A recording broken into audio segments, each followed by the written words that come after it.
ఎప్పుడు చెడ్డ పనులు చేయడానికి ఏకీభవిస్తారు, కానీ మంచి పనులు చేయడానికంట ఎవరు ఏకీభవించరు. ఎందుకు? మంచి పని చేయాలంటే ఏకీభవించరు, అదే చెడ్డ పని చేయాలంటే మనుషులు ఏకీభవిస్తారు. మరి వాక్యంలో మరి ఈ రీతిగా మరి మంచి పనులు ఎవరైతే చేస్తారో మరి దేవునికి వారు ఇష్టలుగా ఉంటారు.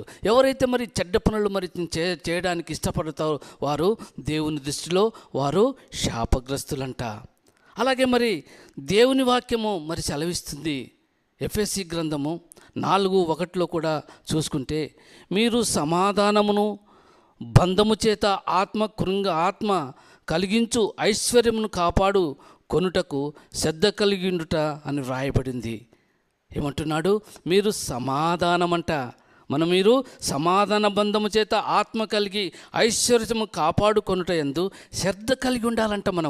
మనం ఏంది? మనలో శాంతి ఉండాలంట, మనలో సమాధానం ఉందంట.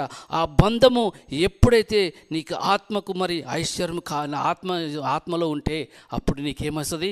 ఐశ్వర్యం వస్తుందంట. ఐశ్వర్యము కాపాడుకుంటామంట శ్రద్ధ కలిగినప్పుడు. అని శ్రద్ధగా ఉంటే దేవుని యందు మరి దేవుడు మనల్ని ఆ యొక్క ఐశ్వర్యంలోకి మరి దేవుడు నడిపిస్తాడు. అంతేకాకుండా మరి కీర్తనల గ్రంథము 133 వచనంలో, కీర్తనలు 133 1వ వచనంలో, సహోదరుల ఐక్యత కలిగి ఉండుట ఎంత మేలు, ఎంత మనోహరం అని రాయబడింది కదా.